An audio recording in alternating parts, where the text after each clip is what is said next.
So specially आज जुन यो छ आज चाहिँ ग्याबिन वाल कसरी लाउने कसरी तलतिर खन्ने भन्ने कुरा भइरहेछ। सो जुन अहिले यहाँ देखिरहेछौँ त्यो चाहिँ ग्याबिन वाल हो। सो त्यसको लागि चाहिँ हामी त्यो पहिला त्यसको लेभल दिनुपर्छ। ग्याबिनको लेभल दिइसकेपछि माथि एउटा रोड र तलबाट एउटा ट्र्याक खोलेर त्यसको फाउन्डेसन दिनुपर्छ। र फाउन्डेसन दिइसकेपछि जुन हामीले ट्र्याक खोलेको हुन्छौँ 3 मिटर 4 मिटरको त्यो ट्र्याकमा चाहिँ हामीले ढुङ्गाहरू राख्ने र त्यसपछि क्याबिनको काम सुरु गर्नुपर्छ।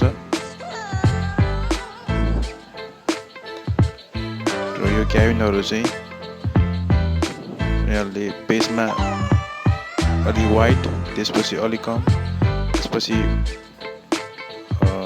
50 सेन्टी जति छोडेर माथि लेयरहरू थप्दै गइरहेको हुन्छ। जस्तै अब हाम्रो स्ट्यान्डर्ड जालीहरू चाहिँ 1.5 into 1 into 1, 2 into 1 into 1, 3 into 1 into 1 यो तीनवटा चाहिँ हाम्रो नेपाली मार्केटमा स्ट्यान्डर्ड रूपमा हामीले पाउन सक्छौँ। तर यदि तपाईँ चाहिँ आफ्नो डिजाइन अनुसार तपाईँले म्यानुफ्याक्चर पनि गर्न सक्नुहुन्छ, जसको लागि चाहिँ तपाईँले जुन किसिमको साइज चाहिने हो त्यो साइज चाहिँ तपाईँले म्यानुफ्याक्चररलाई दिनुपर्ने हुन्छ। र यो चाहिँ रिटर्निङ वाल हो। हाम्रो जति हाइट हुन्छ त्यसको 1/2 गरेपछि त्यसको फाउन्डेसनको बटमको वाइड आउँछ, त्यो चाहिँ एटलिस्ट त्यति राख्नुपर्छ। र यदि टपको विथ निकाल्ने हो भने 8/5 गरेपछि जति आउँछ त्यो नै टपको विथ हुन्छ। र यसमा हामीले विफ होल्सहरू पनि हेर्न सक्छौँ। विफ होल्समा चाहिँ हामीले एचडिपी पाइप राख्छौँ र भित्रपट्टि चाहिँ हामीले त्यसको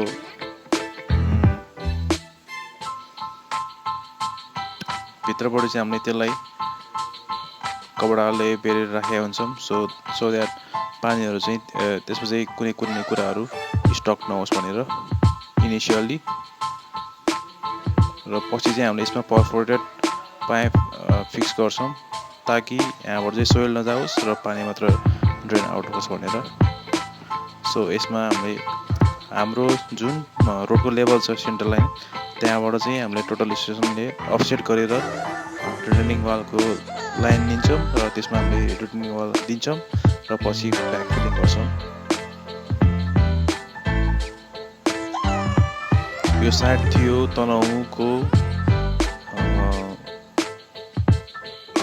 तनहुमा जुन चाहिँ हामीले एउटा साइडमा भेटाएको हौँ। र जुन यो अहिले बनिरहेको छ यो चाहिँ हाम्रो ब्रेस्ट वालको लागि फाउन्डेसन हो।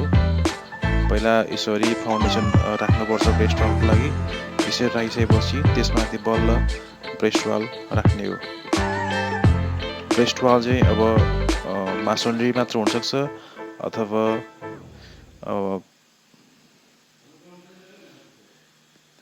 आरसिसीको पनि हुनसक्छ। It depends. यदि मासोनरीको अथवा स्टोन मासोनरी मात्र हाल्ने हो भने ढुङ्गा, सिमेन्ट, बालुवा मात्र भए पुग्छ। यदि आरसिसी नै गर्ने हो भने फर्मवर्क, रेबार, डन्डीहरू, सिमेन्ट, स्यान्ड, एग्रिगेट यी सबै कुराहरू चाहिने हुन्छ। र यिनीहरूले यो चाहिँ जुन हामीले ब्रेस्ट वाल छ यिनीहरूले सेक्सन वाइज गरेको छ, मतलब सर्टेन सेक्सन गर्ने र त्यसमा फेरि ब्रेक गरेर अर्को सेक्सनहरू बनाएको छ, जुन चाहिँ उनीहरूले सायद कन्स्ट्रक्सन कम्फर्टको लागि बनाएको हुनुपर्छ। यो चाहिँ एउटा बन्दै गरेको ब्रेस्ट वाल हो।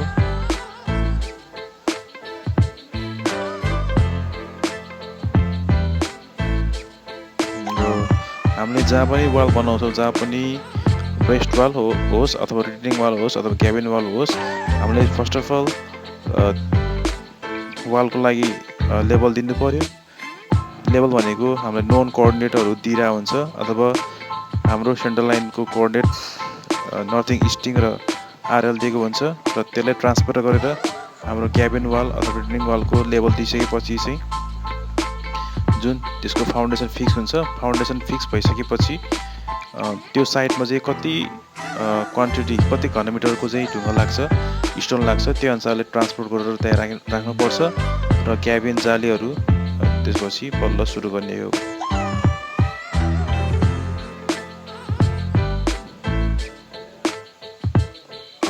यो चाहिँ जियो टेक्सटाइल हो। जियो टेक्सटाइल चाहिँ यसरी लगाइन्छ।